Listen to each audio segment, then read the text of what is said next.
Muitas au pairs tomam banho de banheira na primeira noite do treinamento da casa da Host Family por não conseguirem ligar o chuveiro. É bem simples, depois de ligar a torneira é só puxar o pininho que a água que está saindo da torneira da banheira transfere para o chuveiro. Como vocês acompanharam com a demonstração da minha amiga atual au pair, Thais. Eu sabia disso porque eu lia muitos blogs de au pairs, mas vamos ver nesse vídeo o que eu não sabia, mas que eu gostaria de saber antes de vir para os Estados Unidos como au pair.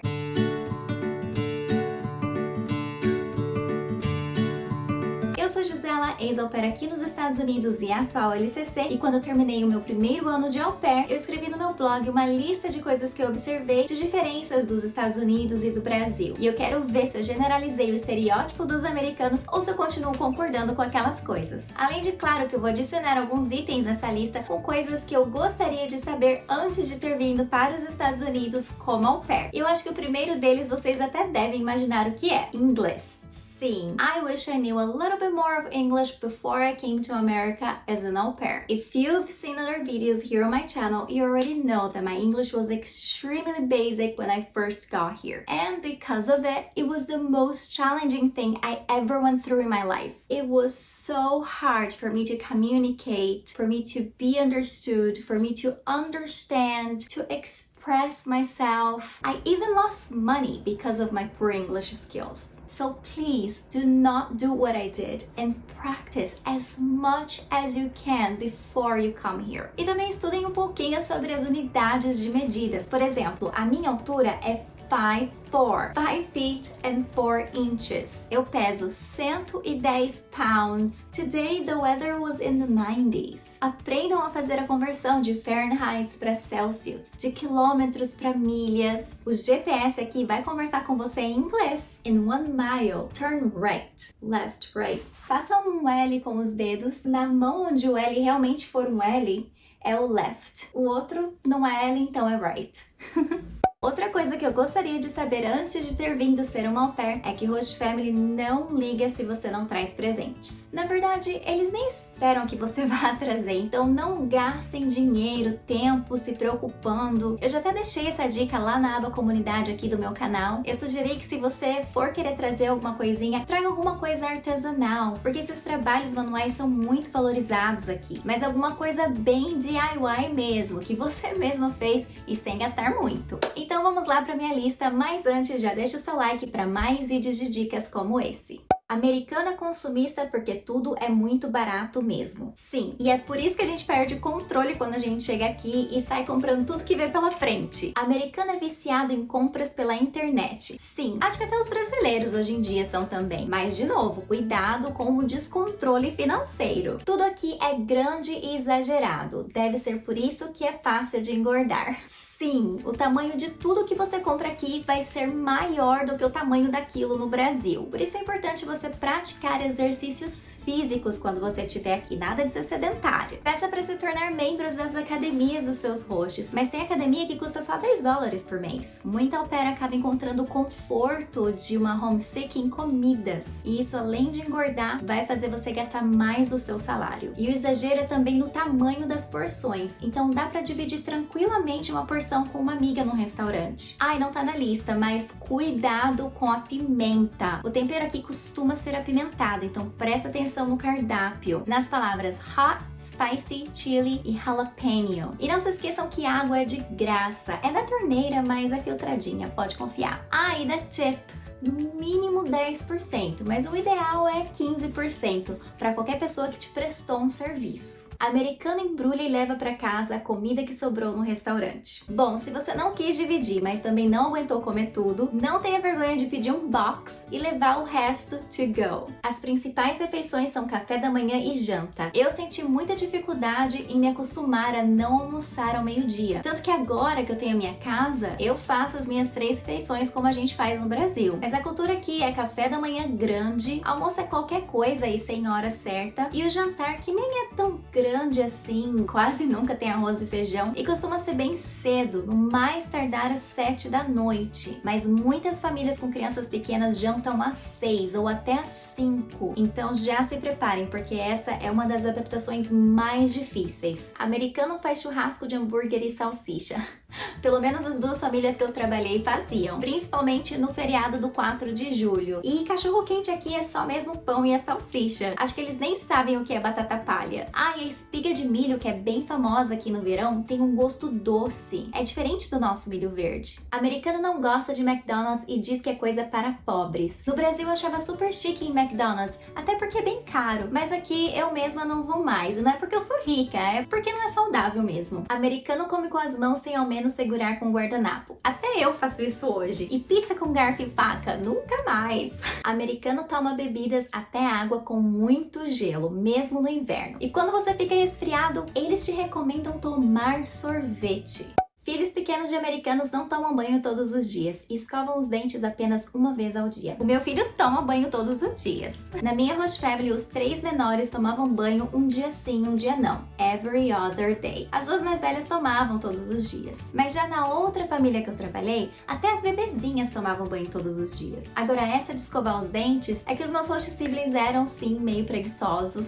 E como os pais não ligavam, os menores acabavam escovando só à noite. Mas eu ficava no pé para que fosse pelo menos de manhã e à noite. É que como aqui não tem almoço, eles não têm o costume de escovar o dente no meio do dia. A gente leva até escova de dente pra escola, né? Americano é o povo mais prático do mundo. Máquina de lavar louças e secadora de roupas também. Concordo. Todo mundo recicla e papel higiênico se joga na privada. Não sei se é todo mundo, mas a coleta de reciclados acontece bem melhor do que no Brasil. E isso do papel na privada é outra praticidade que vocês vão se acostumar super rápido e levar muito tempo para se desacostumar depois. Tudo aqui dá choque, principalmente roupas. Na minha casa não, a não ser que eu tenha acostumado. Mas eu lembro sim de quando eu fazia laundry, quando eu era au pair, e quando eu tirava as roupas da secadora, dava uns choquezinhos sim. E alguns brinquedos de parquinhos que são de plásticos. Se a criança tá no escorregador e você rela nela, dá uns choquezinhos às vezes. Americano checa a previsão do tempo antes de sair de casa e ela sempre acerta. Eu não sei se era onde eu morava no Brasil, que às vezes tinha 3 estações num dia só, que eu fiquei impressionada aqui com a precisão da previsão do tempo. As casas são de madeira e não de alvenaria como no Brasil. Isso é cultural. Eu li em algum lugar que as casas no Brasil têm influência europeia por causa de Portugal, mas que as casas como são feitas aqui são bem mais baratas e bem mais rápidas e até mais resistentes do que as de tijolos. Não sei se é verdade, mas são diferentes. Ninguém usa sapato dentro de casa, inclusive as visitas. Isso também deve ser cultural, mas eu não uso mais sapato dentro de casa e no Brasil eu nunca andava descalça. O correio vem todos os dias em casa, deixa uma caixa na porta e sai. Sim, todos os dias. E ninguém precisa assinar nada, fica lá na porta. A energia é subterrânea, não tem postes nas ruas, muitas são sem iluminação total e muitas estradas são cheias de remendos. Isso eu generalizei da cidade que eu morava como au pair. Tem lugares que tem postes sim, mas a maioria é bem escuro mesmo. E os remendos nas estradas, hoje eu entendo que como neva nessa parte do país, eles jogam sal nas ruas para os carros não deslizarem, e daí o sal faz buracos no asfalto, então tem sempre gente remendando esses buracos. Praia tem que pagar para entrar e não tem ambulante. Eu também generalizei esse. Eu moro perto de praias aqui em New Jersey e muitas delas são de graça, mas a maioria você paga o estacionamento da praia. E algumas praias têm hora para abrir e fechar, mas ambulantes eu nunca vi. Nem beber na praia você pode. São poucos os lugares que você pode beber assim na rua. Eu sei que Las Vegas é um dos que pode, mas são poucos. A gasolina não é vendida por litro e sim por galão. E um galão tem mais ou menos 4,5 litros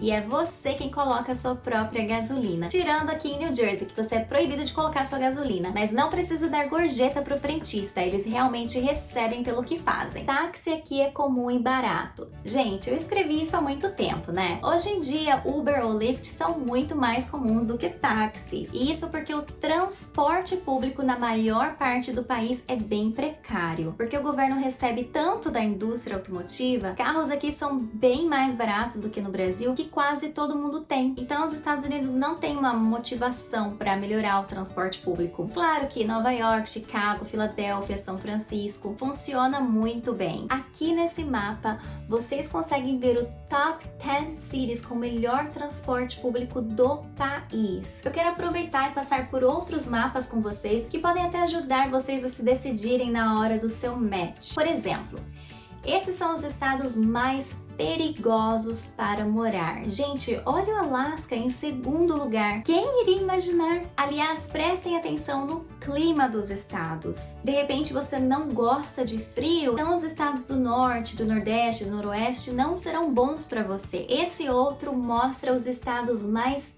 preconceituosos com relação aos imigrantes. Olha o sul do país como domina. É importante saber disso também, assim como escolher morar perto de aeroportos grandes se a sua intenção é de viajar bastante, ou em cidades grandes se você curte a vida noturna. E esse mapa mostra os estados pelo custo de vida, os mais caros e os mais baratos, mostrando ali as sales taxes de cada estado, os impostos, que muda de estado para estado, como vocês estão vendo, e tem alguns estados que não tem taxa nenhuma: o Delaware, New Hampshire, Montana e Oregon. Então, se você tem intenção em guardar dinheiro, não escolha morar em um estado onde tudo é muito caro. Aqui em New Jersey não é cobrado taxas em vestimenta, então em roupas, sapatos, óculos eu pago o valor da etiqueta. Mas para outros produtos, mercados, tem ali a taxa de 6,6%. E se eu preciso comprar alguma coisa um pouco mais cara, eu vou em Delaware, que é aqui pertinho e não tem taxas. Eu deixei esses mapas lá no grupo do Telegram, o link tá aqui na descrição, e aproveite para se inscrever se você ainda não é inscrito, o canal é todo sobre au pair. E os últimos tópicos que eu vou ler da minha lista tem a ver com essa questão de compras. As lojas te devolvem seu troco dos centavos exatos. Eu até falei isso no vídeo da semana passada sobre educação financeira para au pair. As lojas devolvem seu dinheiro se você se arrepende da compra. Sim, gente, isso é maravilhoso. Você pode comprar, não tirar a etiqueta ou da caixa e pensar direitinho se precisa mesmo daquilo. E se você acha que não vai precisar ou até se viu em outro lugar mais barato, é só ir lá devolver que eles te retornam o dinheiro com taxa e tudo. As lojas não fazem pacote para presente, você tem que comprar o embrulho e fazer. Isso mesmo. Por isso eu sempre guardo sacolinhas de presente quando eu ganho alguma coisa para reutilizar quando eu tenho que presentear. Ah, e muitas lojas e até mercados nem sacolas elas dão. Se você não levou as suas, você tem que comprar as da loja. E as lojas aqui não fazem parcelamentos não, só carro, casas e é com empréstimo do banco. É meio que diferente isso do Brasil também. Bom, ficaram alguns itens sobre as escolas americanas que eu vou deixar para outro vídeo porque esse já tá enorme e eu ainda tenho algumas dicas finais, como te lembrar para que você não se esqueça dos seus propósitos quando você estiver aqui. E que mesmo que o seu objetivo não seja de guardar dinheiro, tenha sempre, desde o começo, uma quantia guardada para uma emergência. Você não sabe o que pode acontecer e como eu contei na live sobre a LCC, se por uma eventualidade você tiver que sair da casa da Host Family e não tiver para onde ir, você pelo menos vai ter condição de se hospedar em algum hotel e de conseguir comprar uma passagem de volta para o Brasil. Outra dica, e na verdade isso é algo que eu gostaria de saber e ter feito antes de vir como au pair, é que vocês falem com os seus hosts sobre suas férias na frente da sua LCC, ainda naquele primeiro meeting que vocês fazem todos juntos. Aproveita e fala dos feriados também, principalmente se a sua maior intenção é viajar. Vai ficar mais difícil deles mudarem de ideia se vocês já tiverem tratado sobre isso desde o começo. E claro, gente, se acontecer qualquer coisa, peça ajuda da sua LCC. E se mesmo assim ela não resolver, entre em contato com a agência ou até com a linha de apoio ao intercambista do Departamento do Estado. Eu vou deixar o contato na descrição. E a última coisa que vocês devem saber antes de vir é que se não estiver bom, se não der certo, peça rematch ou volte para casa. De repente essa não foi a sua hora. Mesmo assim, alguma lição boa você vai ter tirado dessa experiência. Então é isso, boa sorte e até o próximo vídeo.